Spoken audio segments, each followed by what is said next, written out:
परमेश्वर के जीवित और सामर्थी नाम में आप सबको जय मसीह की स्वागत करती हूँ फिर से प्रियो आप सबका the lord is my shepherd channel पर।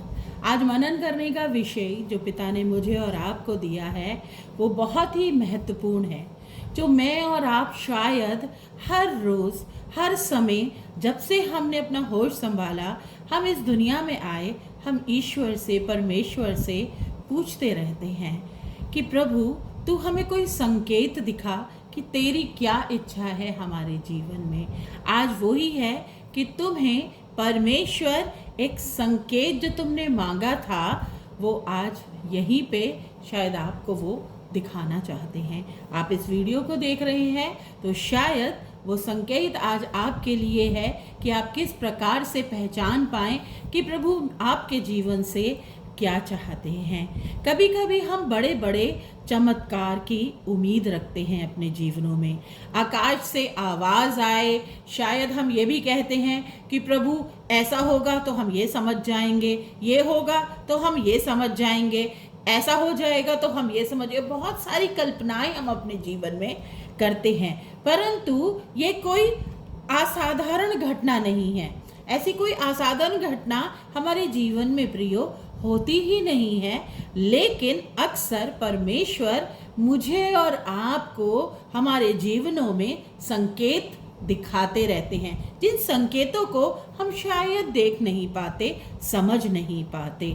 बहुत से संकेत जो होते हैं वो हमें दिखाना चाहते हैं, लेकिन अक्सर परमेश्वर के जो संकेत होते हैं ना वो बहुत शांत और साधारण रूप में मेरे और आपके सामने आते हैं। वो एक विचार भी हो सकता है, एक वचन भी हो सकता है, या फिर एक सही समय पर मिला संदेश भी हो सकता है किसी के द्वारा प्रियो, ऐसा भी हो सकता है। परंतु हमें सिर्फ समझने की क्षमता और वजह और इतनी बुद्धि चाहिए। यर्मिया की पुस्तक उसका 33वां अध्याय उसकी 3री आयत कहती है पवित्र शास्त्र में से, मुझे पुकार और मैं तुझे उत्तर दूंगा। कितनी ही प्यारी और खूबसूरत बात है। आज मैं और आप अपने रोगों से, अपनी तंगी से, अपनी बहुत सी जिंदगी की भिन्न भिन्न प्रकार की मुसीबतों से परेशान हैं, लेकिन क्या हम उसको पुकारते हैं? हम दूसरों के पास जाना शुरू कर देते हैं, हम लोगों को अपनी परेशानी और दिक्कतों को बताना शुरू कर देते हैं, परंतु हम उस परमेश्वर के पास नहीं जाते जिसने मुझे और आपको बनाया है। क्या मनुष्य मेरे और आपकी बीमारियों को चंगा कर सकते हैं? क्या मनुष्य मेरे और आपकी प्रॉब्लम्स को सॉल्व कर सकते हैं? शायद आपका उत्तर भी होगा, नहीं मेरी प्रिय बहन, ऐसा नहीं हो सकता। ये सही बात है। इसीलिए यर्मिया कहता है 33वें अध्याय की 3री आयत में, मुझे पुकार और मैं तुझे उत्तर दूंगा। हो सकता है यही शब्द जो तुम अभी पढ़ रहे हो सकता है आप कुछ ना कुछ अभी पढ़ रहे होंगे, कुछ ना कुछ अभी कर रहे होंगे, कुछ ना कुछ बात कर रहे होंगे, कुछ ना कुछ कर रहे होंगे, वही आपके लिए परमेश्वर की तरफ से कोई संकेत हो, वही संकेत हो जिसकी आप प्रतीक्षा कर रहे हो कि प्रभु हमारे जीवन में हमें कोई संकेत दिखा।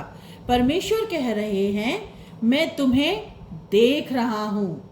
प्रभु मुझे और आपको भी देख रहे हैं। ऐसा ना समझें कि वो हमें परेशानी में डाले हुए है, वो हमें बीमारी में डाले हुए है, वो हमें अभी भी देख रहा है। प्रभु कह रहे हैं वो मुझे और आपको सुन रहे हैं, हमारी प्रार्थनाओं को सुन रहे हैं। वो कह रहे हैं और मैं तुम्हारे साथ हूँ। संकेत हमेशा रास्ता नहीं दिखाता प्रभु प्रियो, लेकिन वह भरोसा जगाता है, भरोसा देता है कि तुम अकेले नहीं हो। जब हम उलझनों में होते हैं, पारिवारिक और बच्चों की, पति पत्नी की, शारीरिक किसी भी उलझनों में होते हैं तो हमें रास्ता नहीं दिखाई देता। हम उस समय कोई ना कोई सोचते हैं कोई चमत्कार हमारे जीवन में हो जाए, पर ऐसा संभव नहीं है। कोई भी चमत्कार हमारे जीवन में नहीं हो सकता। हम अक्सर प्रमाण चाहते हैं कि परमेश्वर हमारे साथ है या नहीं है, हमें प्रमाण दे, पर सच्चाई ये है कि उसका वचन ही सबसे बड़ा संकेत है मेरे और आपके जीवन के लिए। आज अगर तुम्हारे दिल में शांति की हल्की सी भी भावना आई है, एक हल्की सी भी शांति आई है, तो उसे हल्के में मत लीजिए। वही परमेश्वर की आवाज़ हो सकती है। विश्वास रखो मेरे प्रियो, कदम बढ़ाओ और याद रखो परमेश्वर का संकेत हमेशा समय पे आता है, कभी देर से नहीं। जय मसीह की।